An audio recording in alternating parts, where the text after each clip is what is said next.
Selamat malam pemirsa, Anda menyaksikan Interupsi malam hari ini. Hari ini adalah hari yang penting karena tinggal 2 pekan lagi menuju Pilpres, menuju hari di mana kita akan memberikan suara kita pada tanggal 9 Juli nanti untuk memilih Presiden Indonesia yang ke-7. Di antara Anda sudah ada yang punya pilihan, ada juga yang belum punya pilihan sama sekali dan masih menimbang-nimbang. Kita sudah menyaksikan 3 kali debat Capres sebagai bagian dari cara kita untuk memantapkan pilihan kalau sudah punya pilihan atau untuk kemudian membuat pilihan atas pilihan hati yang galau. Nah, kalau kita ingin menentukan sikap, kami ajak Anda untuk melihat kembali cuplikan singkat saja dari apa yang disampaikan oleh calon presiden nomor urut 1 Prabowo Subianto untuk topik ekonomi dan kesejahteraan rakyat. Adalah profesor ekonomi dari Universitas Persatuan Mulia dan beliau adalah ekonom senior Center for Strategic and International Studies. Boleh tepuk tangan buat Prof. Jisman? Selamat malam. Selamat malam. Tadi kan saya bertanya Prof ya, bahwa debat itu menjadi salah satu cara untuk memantapkan pilihan setelah melihat kapasitas dan kemampuan masing-masing capres-cawapres dan juga untuk menentukan pilihan bagi yang belum punya pilihan. Saya mau tanya, nggak usah sebut nomor urutnya ya. Saya mau minta angkat tangan untuk yang sudah punya pilihan capres-cawapres, boleh angkat tangan? Yang udah punya pilihan? Wah. Iya, termasuk di sini tentunya. Sudah punya pilihan? Sudah. Jadi yang nggak angkat tangan belum punya pilihan? Masih bingung? Mudah-mudahan malam hari ini berkurang bingung ya. Karena kita hadirkan ada masing-masing 2 orang dari tim sukses nomor urut 1 dan nomor urut 2. Kita perkenalkan, boleh Prof yang perkenalkan untuk nomor urut 1. Sekali lagi, saya harapkan tim sukses ini bisa memikat para pemilih yang akan menjatuhkan pilihannya.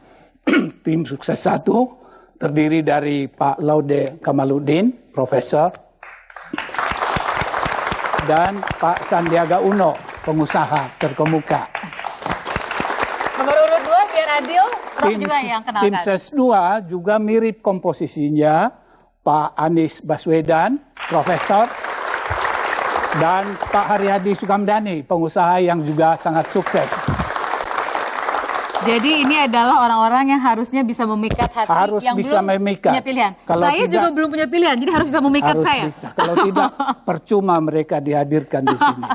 Judul interupsi kali ini adalah menakar janji kampanye. Prinsipnya adalah kita ingin tahu sebetulnya kalau di antara masing-masing capres-cawapres ini terpilih jadi presiden wakil presiden, apa sih yang paling kita rasakan sebagai rakyat Indonesia saat mereka memimpin bangsa Indonesia? Prof, silakan pertanyaan disampaikan. Dan di segmen ini yang akan lebih dulu menjawab adalah untuk tim sukses nomor urut 1. Silakan Prof pertanyaannya. Yang pertama untuk tim sukses 1 ya. Tadi Pak Prabowo mengatakan dari mana sumbernya untuk mendanai macam-macam program itu. Saya ajukan pertanyaan ini bagaimana barangkali apakah Pak Laude atau Pak Sandi, bagaimana Anda akan merestrukturisasi keuangan negara untuk bisa mendapat sumber yang perlu bagi perwujudan program itu. Baik, Assalamualaikum warahmatullahi wabarakatuh. Sejak 1,5 tahun ini Pak Prabowo sudah keliling Indonesia. Selalu persoalan besar yang dikemukakan adalah kalau kita membangun maka perlu jumlah uang yang besar. Nah, uang yang besar ini tentu diperoleh dengan cara penghematan. Nah, di dalam rangka penghematan ini, maka banyak hal yang bisa dilakukan. Restrukturisasi yang banyak dikenal orang itu adalah tax ratio atau memperbanyak jumlah pembayar pajak tanpa meningkatkan nilai pajaknya itu tetap saja sama, tapi yang ingin membayar makin banyak, itu satu. Yang kedua adalah yang sering kita dengar, kalau kita ekspor, uangnya nggak masuk ke Indonesia, tapi disimpan di luar negeri. Maka kebijaksanaannya adalah kemudian uang-uang itu dibuat kebijakan supaya masuk ke dalam negeri, itu sumber-sumber kedua.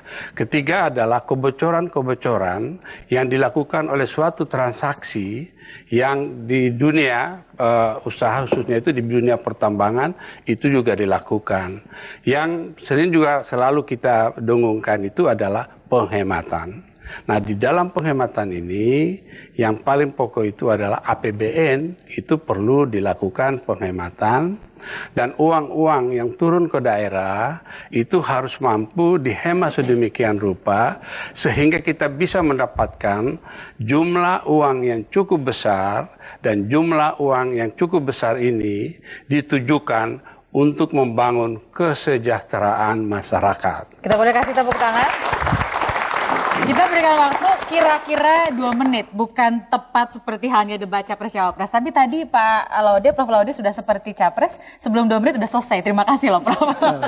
Kita pindah sekarang ke nomor urut 2, silakan.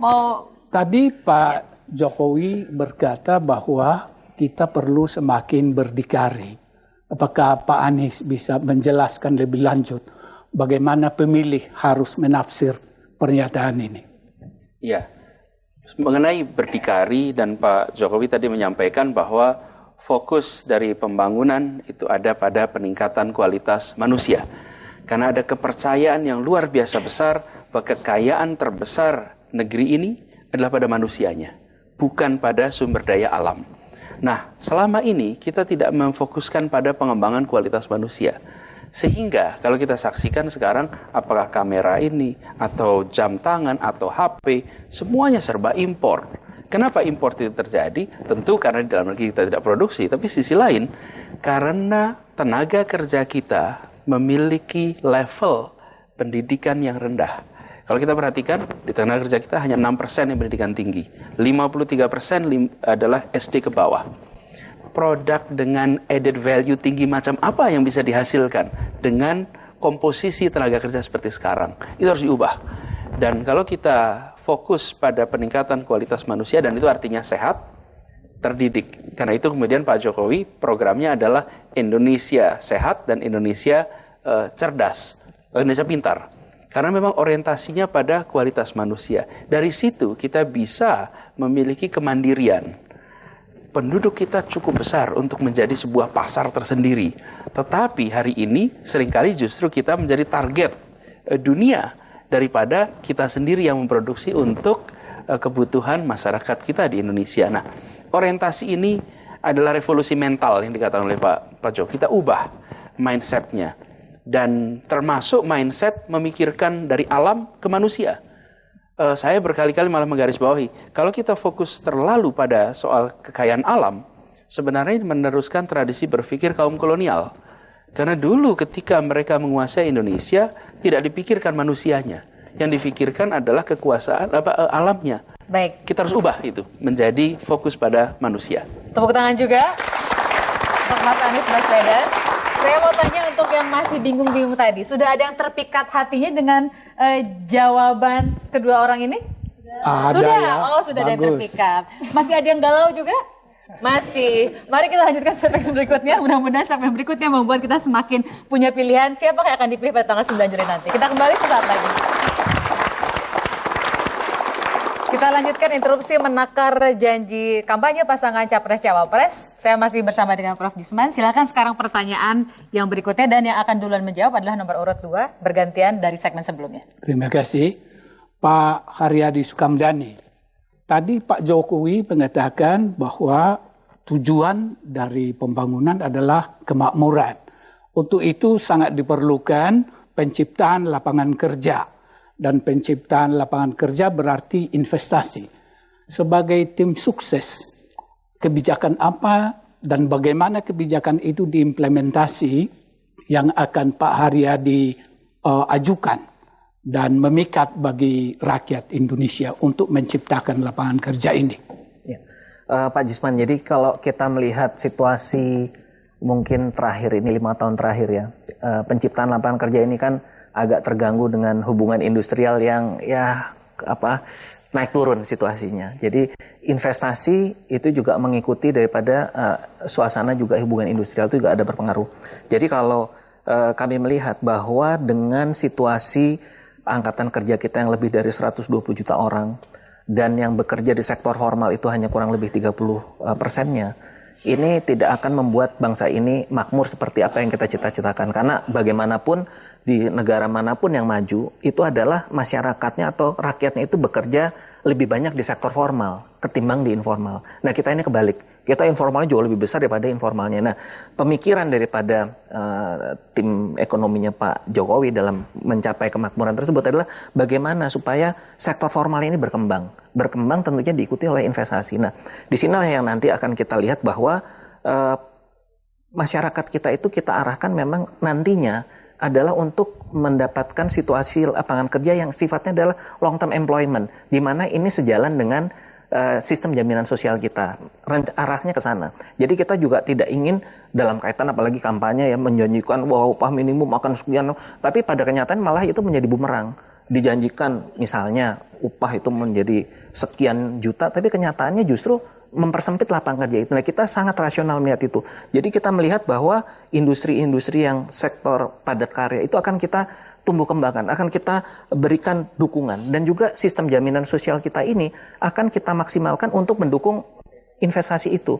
Jadi masyarakat atau pekerja itu tidak harus merasa kekurangan di dalam kebutuhannya hanya karena upah, karena sistem sosial sistem jaminan sosial kita arahkan ke sana. Kita akan mempunyai sistem jaminan pensiun yang lebih baik. Kita punya sistem jaminan hari tua yang lebih baik begitu. Boleh kasih tepuk tangan Pak Haryadi Sukamdhani dari nomor urut 2. Sekarang Prof. Gisman untuk tim sukses nomor urut 1. Mirip dengan pertanyaan ke tim ses 2, Pak Sandi. Di visi misi Pak Prabowo Hatta juga disebut percepatan pertumbuhan ekonomi ke tingkat yang sangat tinggi pada tahun 2019. Pertanyaannya sekali lagi, bagaimana tim ses dan tim ekonomi Pak Prabowo nanti bisa memobilisasi investasi yang memungkinkan pertumbuhan seperti itu dan karena itu menciptakan lapangan kerja. Terima kasih Prof. Gisman. Jadi kalau Pak Prabowo melihat dari struktur perekonomian Indonesia, ada sebagian daripada perekonomian Indonesia dan para pemain-pemain yang sudah siap di abad ke-21. Mereka siap bersaing. Mereka sudah kelas dunia. Nah, dengan ini investasi akan didorong. Jadi kita akan mencoba menciptakan suatu iklim investasi yang lebih kondusif. Bagaimana caranya kemudahan berusaha, sekarang Indonesia di nomor 128. Itu bisa meningkat. Bagaimana memulai usaha itu tidak perlu memakan waktu 90 hari lagi atau 180 hari, tapi bisa ditekan ke 30 hari. Ini butuh suatu ketegasan daripada seorang pemimpin dan pemerintahan yang kuat untuk mengubah agar kemudahan usaha ini kita bisa paling nggak 50 besar di dunia. Masa kita ekonomi 10 besar di dunia ada di urutan 128. Itu yang sekarang menjadi satu isu sentral yang Pak Prabowo akan dorong. Nah, ada bagian dari ekonomi Indonesia yang masih cukup tertinggal. Masih kalau bisa dibilang tidak bisa bersaing dalam kelas dunia. Di sini Pak Prabowo mendorong ekonomi kerakyatan.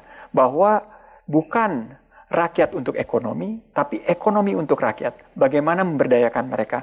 Bagaimana para kelompok tani, nelayan, dan juga para pengusaha-pengusaha mikro ini bisa naik kelas dari mikro menjadi kecil, kecil menjadi menengah. Yaitu dengan suatu program yang disebut sebagai Big Push. Mereka dengan daya dorong yang tinggi diberikan akses pendanaan, akses terhadap pasar, dan juga akses terhadap peluang. Kita boleh kasih tepuk tangan.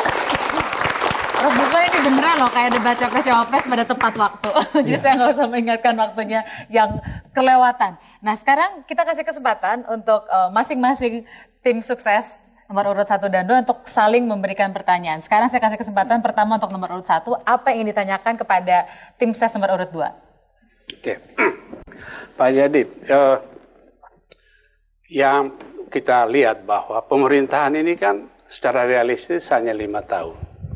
Dan kita tahu bahwa di dalam pemerintahan itu harus kalau kita bagi fasenya, 6 bulan pertama, setahun pertama kan APBN sudah diketok dulu oleh yang sekarang ini, dan Presiden harus melakukan budget itu. Relatif kan itu belum tentu sama dengan visi misinya.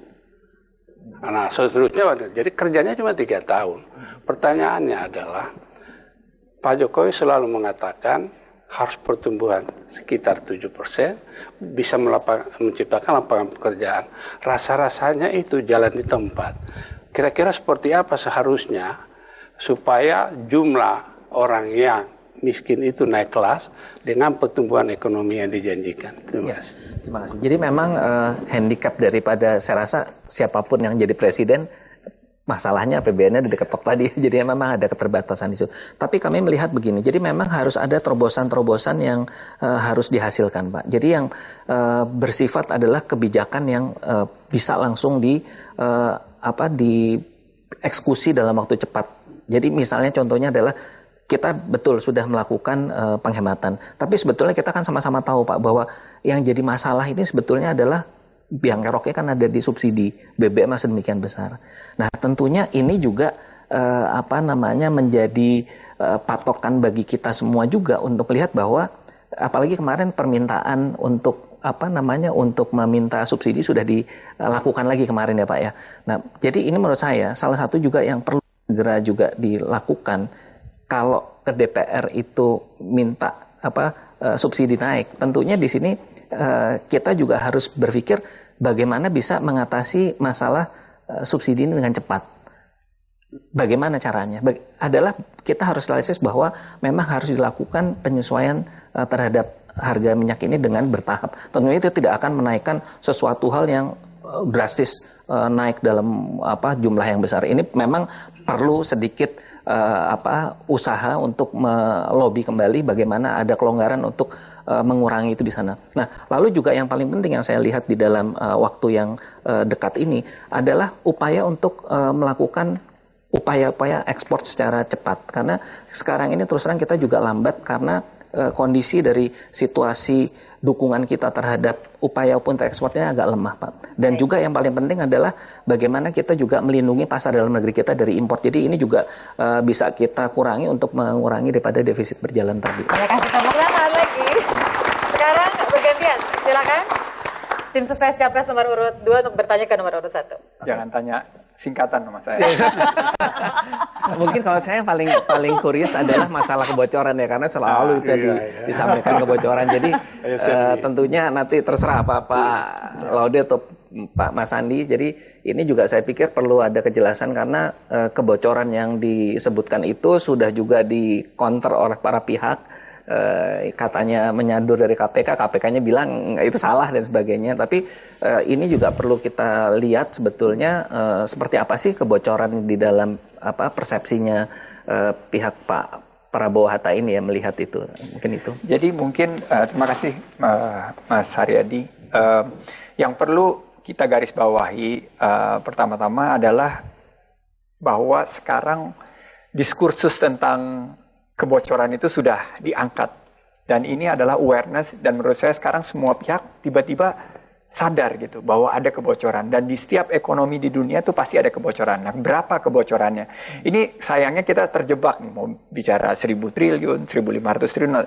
Menurut saya jumlahnya itu debatable atau bisa diperdebatkan. Tapi yang paling penting kesadaran bahwa ada kebocoran yang sangat besar. Kita sama-sama pengusaha, Mas Haryadi, kita tahu bahwa ada kebocoran di APBN. Oke, kita sebutkan berapa? 20-25%. Walaupun KPK-nya sudah sangat-sangat bagus dalam mendorong adanya reformasi dari sistem anti korupsi, masih ada kebocoran. Tapi yang mungkin perlu digarisbawahi bahwa ada beberapa kontrak-kontrak yang selama ini tidak berpihak kepada kepentingan nasional. Itu Pak Prabowo juga angkat. Bagaimana kita bisa mulai paling tidak ada kesempatan untuk merenegosiasi sehingga tidak jomplang sekali. Begitu banyak sekali yang mestinya masuk ke dalam ember dari pendanaan kita ini akhirnya harus mengalir tanpa kita bisa menguasai. Jadi wacananya terlepas jumlahnya berapa, tapi ini sekarang diskursusnya naik dan ini adalah sebetulnya apa yang rakyat Indonesia mesti tahu. Dalam setiap kontestasi pemilihan presiden mau dibawa kemana 5 tahun Indonesia ke depan. Ada yang mau ditambahkan? Masih ada 1 menit lagi terakhir. Iya, Kebocoran itu persepsi bahwa itu hanya dari APBN itu bukan tidak pernah Pak Prabowo mengatakan. Sebetulnya dimaksud dengan itu adalah potensi loss. Potensi loss ini masih banyak. Nah, dalam diskusi terbatas dengan Bank Dunia, saya tidak hadir, tapi Pak Burhan itu di diskusinya itu mengatakan 1.000 triliun itu terlalu kecil, lebih besar dari situ. Kalau Bank Dunia, kalau diikuti logika bahwa potensi loss itu masih sangat banyak lagi, itu lebih besar dari itu. Tapi oke lah, 1000 itu jadikan jargon. Baik. Supaya orang menjadi aware terhadap itu. Kita boleh kasih tepuk tangan juga. Kita masih punya 2 segmen lagi, Prof. Jusman. Segmen selanjutnya, Prof. Jusman akan lagi bertanya dan kemudian akan ada sesi saling bertanya lagi. Kalau suasana gini rasanya enak ya, di luar sana rasanya kampanye tuh hingar-bingar, agak memanas. Di sini adem Mbak, Bapak-Bapak, Ibu-Ibu? Ada. Saya kampanye tuh hingar-bingar, agak memanas. Di sini adem Mbak, Bapak-Bapak, Ibu-Ibu? Adem, ya malah dingin, AC-nya dingin. Saya mau tanya, tolong jawab yang keras. Sudah lebih mantap pilihannya? Ya. Ada yang belum, jadi kita harus lanjutkan supaya kita memantapkan. Yang berubah pilihannya. Ada yang berubah pilihan nggak? Ada yang berubah pilihan? Tidak ada. Ada? Setia semua. Coba angkat tangan yang berubah pilihan, boleh? Angkat tangan yang berubah pilihan? Gak mau ngaku. Ngakuin TPS-nya nanti 9 Juli. Kita kembali sesaat lagi. Kami akan kembali dalam interupsi menakar bersama dengan Prof. Jusman yang bertanya kepada masing-masing tim sukses. Beliau adalah ekonom senior dari Center for Strategic and International Studies. Silakan Prof, pertanyaan sekarang giliran ke nomor urut 1 lagi. Ya, kita lanjutkan masalah yang sangat penting bagi bangsa kita. Saya ingin mengejar kedua tim dalam hal bangunan manusia. Tadi Pak Laude sudah menyinggung, Pak Anies juga. PISA terakhir yaitu tes pemahaman penguasaan sains dan matematik oleh OECD menempatkan Indonesia di urutan ke-64 dari 65 bangsa. Padahal anggaran pendidikan kita sudah besar. Pertanyaannya adalah, kalau Pak Laude ikut di dalam pemerintahan nanti, reformasi pendidikan apa yang bisa kami harapkan akan dilakukan oleh Pak Laude? Ya, pendidikan itu adalah yang fundamental karena itu. Maka yang harus dilakukan adalah reorientasi pendidikan sekarang ini. Pendidikan sekarang ini berjalan mengikuti irama dari kolonial, yaitu mencari lapangan pekerjaan, bukan pencipta lapangan pekerjaan. Itu reorientasi yang paling besar. Nah, di dalam konteks reorientasi ini, maka yang paling pokok adalah pembangunan karakter orang-orang yang dididik supaya mereka itu bermental untuk menjadikan dirinya menjadi manusia produktif, bukan manusia-manusia pencari pekerjaan. Itu yang paling fundamental. Sehubungan dengan hal tersebut, maka struktur pendidikan kita sekarang ini terlalu besar. Tidak bisa hanya dimanage oleh seorang menteri, maka harus ada pemisahan, yaitu pendidikan dasar, menengah, dan kebudayaan, salah satu departemen, dan perguruan tinggi, sains dan teknologi di satu pihak. Yang dibawa pembangunan karakter, yaitu karakter sains dan teknologi itu, yang di atas, dan creativity tentunya, yang di atas itu daya saing. Jadi setelah itu melalui SMA, mereka siap berdaya saing, sehingga di dalam perguruan tinggi, itu kemudian diintroduksi tentang penelitian-penelitian dan aplikasi, terutama masalah-masalah creativity. Hari ini sedang kita menghadapi sebuah pergeseran pendidikan yang belum pernah terjadi sebelumnya, yaitu dengan peranan information and teknologi yang luar biasa, sehingga pendidikan sekarang itu lebih tertarik orang dengan pendidikan berbasis IT. Yang ini harus menjadi suatu reformasi yang fundamental di bidang pendidikan nasional kita. Pas, sudah sampai 2 menit lagi Prof. Jusman. Pertanyaan silakan soal pendidikan lagi. Langsung ya. Saya setuju Pak Anies bahwa sumber alam itu adalah uang sekolah untuk membangun manusia.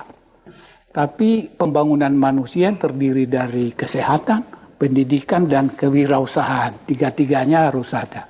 Pertanyaan saya adalah, dari level tingkat yang sekarang, kesehatan sekitar 3% dari PDB, pendidikan sekitar 4%. Bagaimana menurut Pak Anies revolusi mental yang dijanjikan oleh Pak Jokowi akan bisa diwujudkan lewat jalur pendidikan formal dan informal? Ya, jadi kekayaan yang kita miliki dipakai bukan semata-mata untuk memperbesar ukuran perekonomian, tetapi dipakai untuk meningkatkan kualitas manusia. Dan mengistilahkannya pun adalah kualitas manusia. Tidak semata-mata manusia sebagai sumber daya, tapi memang manusia sebagai komponen terutama di bangsa ini. Dan konsentrasinya adalah pada guru. Karena kita menyadari benar inti pendidikan adalah interaksi antar manusia. Ini yang sedang terjadi sekarang ini pendidikan, karena kita berinteraksi nih. Nah, interaksi antar manusia ini siapa? Pendidik dengan peserta didik. Karena itu kita akan konsentrasi pada gurunya. Nomor satu, tingkatkan kesejahteraan guru. Itu yang akan dikerjakan. Karena jika guru tidak sejahtera, tidak bisa mandiri, dia tidak bisa memikirkan pekerjaan yang ada menjadi tanggung jawabnya. Kasihan guru kita sekarang.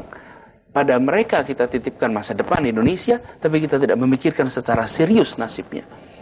Ini akan jadi konsentrasi penting. Jadi peningkatan kesejahteraan guru itu korelasinya besar sekali pada kualitas Pendapatan pendidikan. guru menengah di Indonesia hanya sama dengan GNP rata-rata Betul. Indonesia. Kita itu ditingkatkan, status guru ditingkatkan, kemudian kepastian kepegawaian dimiliki. Kemudian yang kedua adalah peningkatan mutu gurunya. Jadi kemudian kualitas guru ditingkatkan, karena hari ini kualitas guru kita belum baik. Nah, peningkatan kualitas guru bukan semata-mata untuk bisa mengajarkan kurikulum, tapi untuk bisa menjadi role model. Kenapa? Karena fokusnya adalah pada pendidikan karakter. Di tingkat dasar, pendidikan karakter itu akan menjadi penting. Tapi karakter itu tidak bisa diajarkan lewat tulisan atau lisan, tapi lewat teladan. Yang bisa menjadi teladan siapa? Orang tuanya dan gurunya. Jadi, kita akan konsentrasikan di karakter lewat guru yang berkualitas dan sejahtera. Baik. Dengan cara seperti itu, insya Allah nanti pendidikan kita akan jauh lebih baik. Prof Gisman, kita masih punya kesempatan untuk Prof Iya, bertanya kembali masih- kepada masing-masing tim sukses. Masih panjang waktunya ya. Enggak sih Prof, tinggal Oh, satu segmen lagi. tidak. Kami akan kembali sesaat lagi. Akhir ya Prof ya. Iya. Dan di kesempatan segmen terakhir kita akan mempersilahkan untuk saling bertanya dulu dan menjawab pertanyaan, baru nanti terakhir dari Prof Gisman bertanya sebagai bagian dari closing statement atau pernyataan penutupnya. Sekarang bedanya adalah boleh pertanyaan dari dua-duanya. Jadi lebih lengkap dan durasi untuk menjawab pun lebih lengkap. Sekadar menguji ingatan, termasuk ingatan saya. Tadi terakhir yang menjawab siapa Bapak, Ibu? Saya aja tanya duluan. Gitu. Boleh nggak? Boleh gitu? Boleh. Boleh. Tanya aja, Silakan, tanya Mas dulu. Anies. Gini. Enggak, jadi gini. Tadi kan banyak bicara soal kebocoran. Ya. Agree. Itu setuju. Tapi kebocoran itu, apalagi kayak APBN, kan di bawah kendali Menko. Menko Ekuin. Menko Ekuinnya sekarang adalah pasangannya Pak Prabowo. Jadi diungkap segala masalah adalah kinerjanya wakilnya. Kalau saya jadi pemilih, saya akan pilih orang baru. Saya tidak berikan kesempatan kepada orang yang menciptakan masalah, yang benar dikatakan oleh Pak Prabowo, untuk menemaninya. Bagaimana orang menjadi bagian dari masalah, bisa menyelesaikan masalah. Mungkin saya nambahin ya. Ya, silakan, Jadi Pak Haryadi. saya Ini jawabannya digabung. melengkapi Mas Anies. Jadi hampir mirip, cuman kalau tadi masalah kebocoran yang saya tanyakan adalah efektivitas juga dari wakilnya, calon wakilnya Pak Prabowo di dalam hal, misalnya contohnya adalah infrastruktur yang kita ketahui bahwa sampai hari ini infrastruktur nggak beres-beres juga, beliau ada di sana. Kedua juga mengenai masalah ketahanan energi kita, dimana kita tahu bahwa kita sampai hari ini sampai dolar 12.000 segala macam ini kan karena masalah subsidi BBM yang begitu besar, dan kita sudah tahu bahkan Kadin juga 2010 sudah mengingatkan supaya dilakukan penyesuaian secara bertahap, tapi itu tidak dilakukan. Nah, menjadi pertanyaan adalah dengan orang yang sama nanti di situ apa nggak akan repetisi lagi suatu ketidakoptimalan kalau tidak kita bisa bilang tidak efisien ya dari kita ke depan ya. Orang yang menjadi bagian dari masalah, diharapkan menyelesaikan masalah ke depan itu. Kalau Anda punya track record, Prof Lori dan Mas Andi. Ini pertanyaan ini lupa bahwa wakil presiden dari nomor 2 itu juga orang pernah di kabinet. Sama saja. Jangan lupa itu.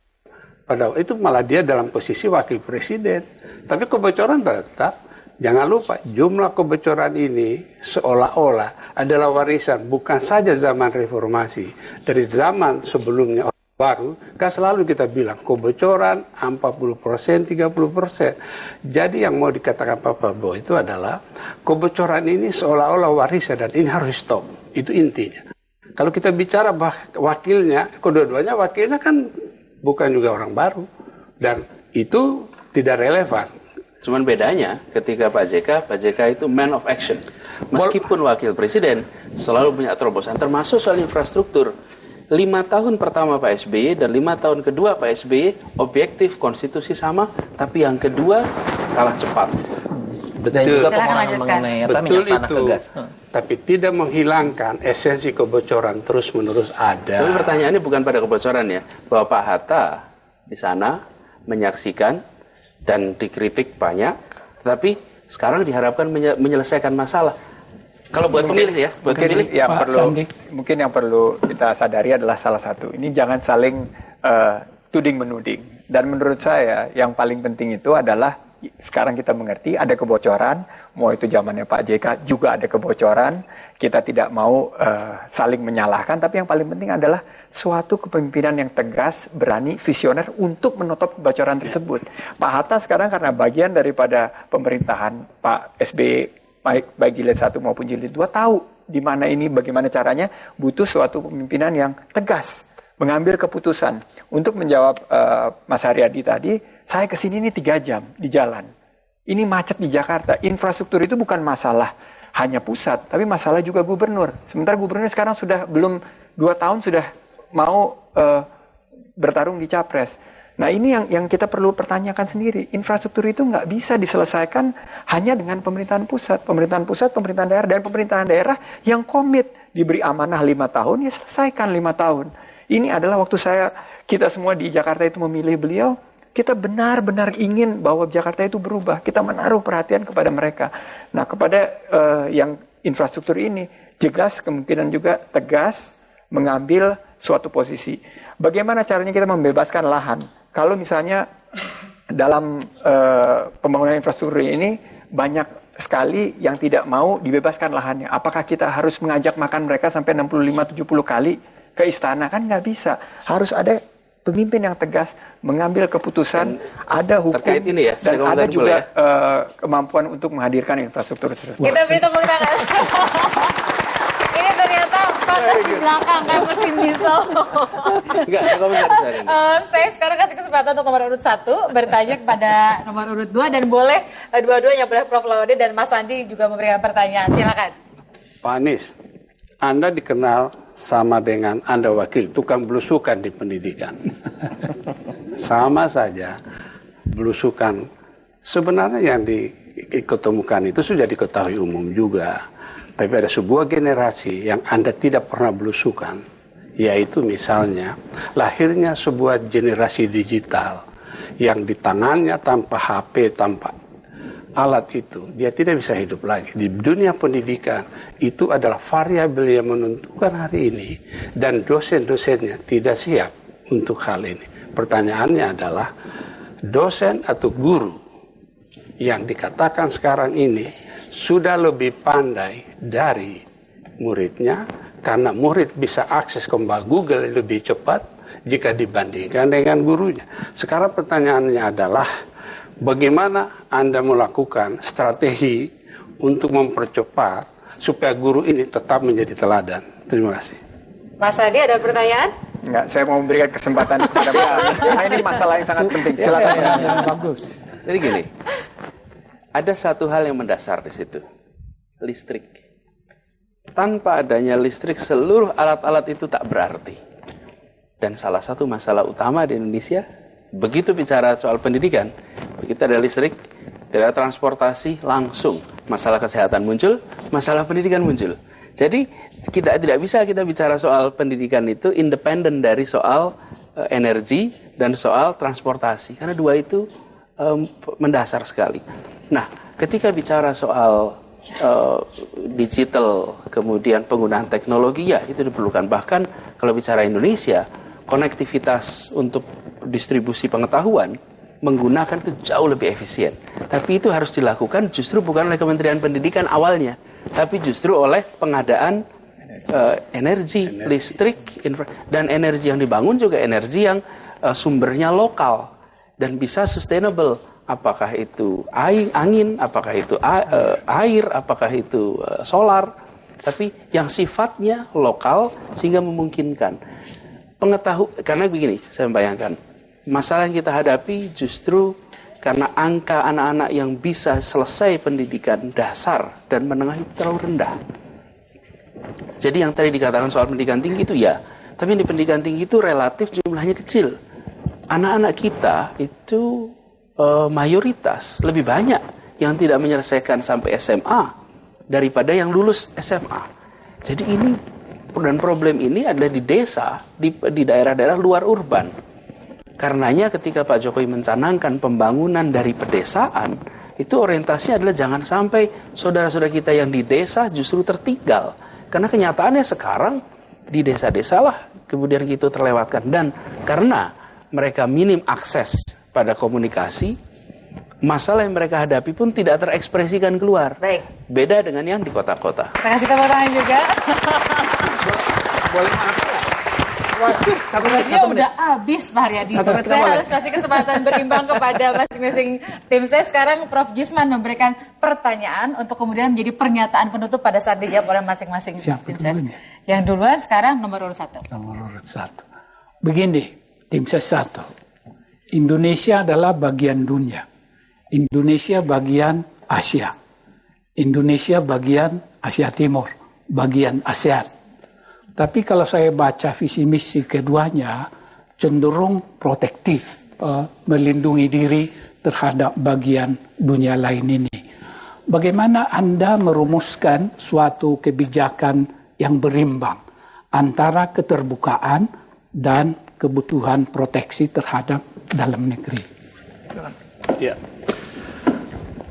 10 tahun terakhir ini di dunia internasional, Indonesia itu dikenal sangat baik. Dan reputasi internasional, terus terang saja, Indonesia itu luar biasa. Nah, di dalam konteks ini, tidak semua yang sekarang ini harus dirubah. Karena peranan Indonesia dikemukakan tadi itu di APEC, kemudian di ASEAN, dan itu sudah mempunyai suatu peranan yang sangat dihormati dan sangat rajin, terus terang saja. Nah, pesan yang harus disampaikan kepada dunia luar bahwa Indonesia tetap terbuka bagi investasi, sepanjang investasi itu harus inherent dengan pembangunan dan visi pembangunan Indonesia. Apa itu pembangunan Indonesia?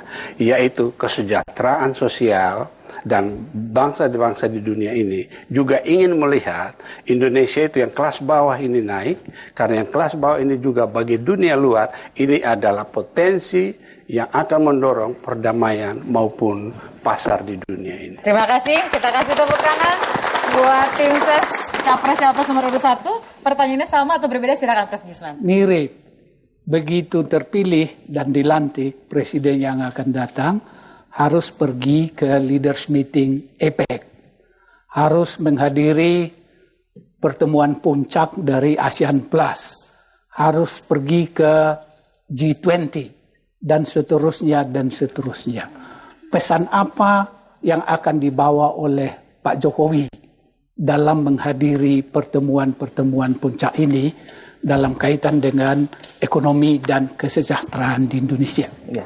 Yang jelas, pesan yang sangat jelas yang akan disampaikan adalah bahwa Indonesia akan menuju lebih baik dengan komposisi kelas menengah yang lebih besar, dengan populasi yang cukup signifikan 250 juta, dan juga alam demokratisasi kita yang lebih baik, dan tentunya birokrasi yang lebih baik. Dan ini adalah menurut saya adalah suatu daya tarik yang sangat luar biasa bagi dunia internasional untuk datang ke Indonesia. Kita nggak ngapa-ngapain aja kemarin autopilot, buktinya pertumbuhannya juga lumayan cukup tinggi, apalagi kalau ekonomi ini dikelola dengan baik. Dan satu hal Pak Jisman yang tadi disampaikan masalah, karena Bapak bilang kedua capres kalian terlalu proteksi ya. Menurut saya ini sesuatu hal yang bukan proteksi Pak Jisman, karena yang jelas bahwa investasi masuk itu harus selaras juga dengan kepentingan nasional interest kita, kepentingan nasional kita. Jadi kalau ini bisa sama-sama berjalan, saya yakin daya tarik Indonesia tidak akan berkurang. Dan kalau kita melihat di ASEAN sendiri, seperti Filipina, itu dia juga gak kurang-kurang proteksinya Pak. Semua di sana harus lokal yang harus mayoritas, asingnya harus di bawah 50%. Baik. Barangkali Pak Anies tambah satu kalimat. Waktunya habis. Waktunya habis, Prof. Kalau saya kasih kepada Mas Anies, berarti Mas Andi juga nanti. Satu-satu, iya. Mas Anies dulu singkat. Gini, kalau saya melihat bahwa Pak Jokowi adalah seorang pemimpin yang bergerak dari daerah. Dia tahu persis apa yang harus dikerjakan pusat untuk mengontrol daerah. Dan banyak masalah seperti disampaikan Mas Hendy tadi di Jakarta yang memang belum selesai. Kenapa? Karena memang membutuhkan juga waktu, dan yang kedua koordinasi yang cukup tinggi. Karena itu salah malah melihat, biarkan pemimpin baik Jakarta itu dirasakan faedahnya bukan saja oleh orang di Jakarta, tapi oleh penduduk seluruh Indonesia. Jadi mereka merasakan, lain kalau Pak Jokowi menjadi gubernur di Jawa Barat, dia meninggalkan orang Jakarta. Tapi kalau menjadi presiden, maka kehadiran pemimpin yang merakyat, yang mengerti persoalan, dirasakan seluruh Indonesia, bukan hanya di Jakarta. Boleh tepuk tangan? Mas Adi silakan. Bangsa yang besar ini sudah selayaknya bermimpi besar, berpikir besar, dan bertindak besar, sehingga dianggap setara dengan bangsa-bangsa besar yang lainnya. Kepemimpinan yang tegas, kuat, berani, dan visioner sudah lama-lama dinanti oleh rakyat Indonesia. Ini 5 tahun sekali kesempatan kita agar kita memilih pemimpin yang betul-betul akan membawa kesuksesan Indonesia ke depan. Indonesia akan bangkit. Terima kasih tepuk tangan juga. Prof. Disman, 1 jam kita dalam interupsi menakar janji kampanye. Saya punya pertanyaan untuk audiens di sini. Sudah mantap pilihannya sekarang? Sudah. Yang di sini yang tadi paling bingung nih, cewek-cewek sudah tidak galau? Sudah. Udah punya pilihan 9 Juli? Yang paling penting adalah kita mengajak masyarakat yang punya hak pilih untuk datang ke TPS 9 Juli nanti, karena kita harus meyakini bahwa suara kita sangat bermakna. Sangat ya, Prof, penting, ya? sangat penting. Kita akan memilih Presiden Indonesia yang ke-7 nanti tanggal 9 Juli, dan saya mau tanya sama Prof. Disman. Melihat 4 orang ini, menurut Prof, ini kalau yang jadi presidennya Pak Prabowo atau presidennya Pak Jokowi, ini calon menteri bukan menurut Prof. Disman? Menurut saya iya. Paling tidak yang 4 orang ini. Dan kelihatannya cukup bagus untuk diandalkan ya. Punya pesan terakhir untuk masing-masing capres, Prof. Disman, singkat? Ya, barangkali yang terpenting adalah Anda sebagai tim dari presiden nanti harus bisa memanage presiden. Bagaimanapun seorang bos harus dimanage oleh bawahannya. Salah satu masalah di negeri ini adalah karena feodalisme, jarang orang yang memanage atasannya. Karena itu tim dari presiden, siapapun itu, harus bisa memanage presidennya. Apakah yang belusukan atau yang tegas. Dua-duanya harus bisa dimanage. Terima kasih banyak. Prof. Laude, Mas Andi, Mas Anies, Mas Haryadi. Jadi tadi mau bilang Prof. Haryadi juga karena ada Prof. Disman di sini. Kita sekali lagi mengajak 9 Juli jangan lupa gunakan hak pilih. Kalau masih belum punya pilihan, jangan lupa masih ada 2 debat lagi. Debat keempat nanti adalah debat cawapres dengan topiknya adalah soal sumber daya manusia dan iptek. Dan nanti debat kelima